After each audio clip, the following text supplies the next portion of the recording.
Hello, आप सभी का स्वागत है मेरे यूट्यूब चैनल बबली एजुकेशन में। आप सभी कैसे हैं? आशा करती हूँ कि आप सभी अच्छे होंगे। आज मैंने जो टॉपिक लिया है वो है हाई स्कूल बच्चों का पद्य से पद्यांश, ऐसा पद्यांश जो अधिकतर एग्जाम में पूछा जाता है।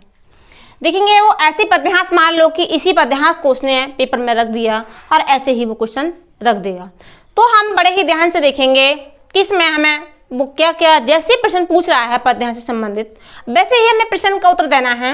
अपनी तरफ से कुछ भी शामिल नहीं करना है। देखिए, पहले मैं इस पद्यांश की सब पूरे पाठ की व्याख्या की, पूरे पद्यांश की व्याख्या की बात कर लेती हूँ, जिसमें है प्रत्यय निकसी रघुवीर बधू धरि धीर दे मग में डग दे दोए, झलकी भरी बाल कनी जलकी पुट सूख गए मधुरा दरवे, फिर बूझते हैं चलनो अब की तक पण कुटी कर हैं कि तो है। देखिए, इस पद्यांश में उस समय का वर्णन है जब राम के लिए वनवास दे दिया गया है।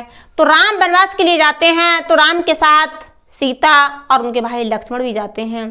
कि ये तो सीता के बारे में बताया है कि सीता महलों की रहने वाली राजकुमारी थी, उन्होंने कभी अपने राजमहल से बाहर कहीं कदम ही नहीं रखा था। तो दिया प्रत्यय निकसी, जैसे ही राम लक्ष्मण और सीता अयोध्या से थोड़े ही निकलते हैं वन की तरफ, तभी कहता है रघुवीर वधू धरि धीर दे मग में डग दे। जैसे सीता मैया धैर्य अपने हृदय में धैर्य रखकर मार्ग में 2 कदम ही रख पाती हैं। तो क्या होता है, झलकी भरी भाल कनी जल की पुट सूख गए मधुराधर बे। तो उनके माथे पर पसीने की बूंदें छलकने लगती हैं और जो उनके कोमल होठ हैं वो प्यास की वजह से सूखने लगते हैं। आ गया था फिर बूझती हैं चलनो अब कि तक पण कुटी कर हैं कि तो। फिर वो पूछने लगती है अपने प्रियतम से कि है प्रीतम, अभी कितनी दूर और चलना है, तब कहीं जाकर हम पणकुटी बनाएंगे। पणकुटी मतलब पत्तों की कुटिया, जिसमें उसने पहले प्रश्न दिया है प्रश्न पद्यांश का संदर्भ लिखिए। तो हम इसके संदर्भ की बात करते हैं। पहले प्रस्तुत पद्यांश हमारी पाठ्य पुस्तक हिंदी पद्य के किसलिए वन पथ पर नामक शीर्षक से अवतरित है। इसके रचयिता गोस्वामी तुलसीदास हैं। अब वो ऐसे प्रश्न नहीं देकर कि प्रस्तुत पद्यांश का संदर्भ नहीं दिया उसने, अब लिख दिया उसने प्रस्तुत पद्यांश का शीर्षक तथा कवि का नाम लिखिए।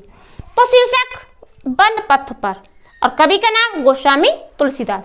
जब वो इस तरह से शीर्षक और कवि का नाम पूछे तो हमें संदर्भ नहीं लिखना है।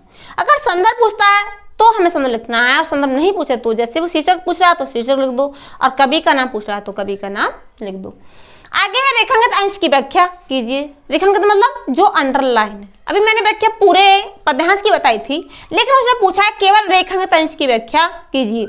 तो आपको चाहे पूरे पद्यांश की व्याख्या करनी आती है, लेकिन आपको उतनी ही व्याख्या करनी है जितनी की वो पेपर में आपसे पूछता है। इसने पूछा रेखांकित अंश की व्याख्या कीजिए, तो 2 लाइनों में रेखांकित है, तो आपको केवल 2 लाइनों की ही व्याख्या देनी है। अगला है नेक्स्ट क्वेश्चन हमारा, पद्यांश में प्रयुक्त मधुराधर शब्द का विशेषण विशेष से छांट कर लिखिए। मतलब वो कह रहे हैं कि मधुराधर में आप विशेषण बताइए क्या विशेषण है, और इसका विशेष से बताइए क्या विशेष है। तो इसमें विशेषण है हमारा मधुर और आधार हमारा विशेष्य है।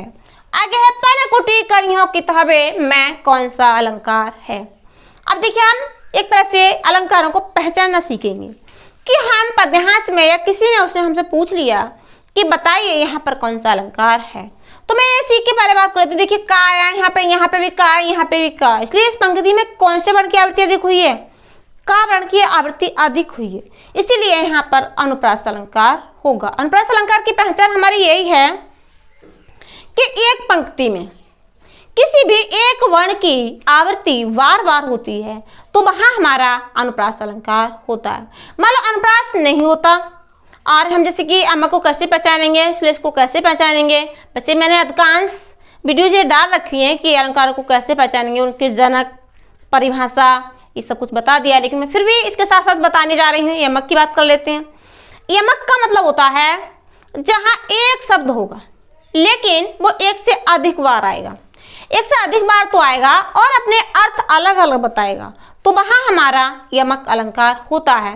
जैसे कि मैं उदाहरण के तौर पे बता देती हूँ आपके लिए, सजना है मुझे सजना के लिए। अब सजना 2 बार आ गया, शब्द एक ही है, लेकिन उनके अर्थ अलग अलग हैं। एक सजना का मतलब होता है श्रृंगार करना और एक सजना का मतलब होता है उसके पति के लिए, उसके प्रियतम के लिए। मैं समझ सकती हूँ कि आपको इसकी व्याख्या, इसके सभी प्रश्न आपको समझ आए होंगे। तो आज के लिए इतना ही। अब मैं मिलती हूँ आपसे एक नेक्स्ट वीडियोज में। तब तक के लिए आप अपना ध्यान रखें, स्वस्थ रहें, मस्त रहें। Bye bye.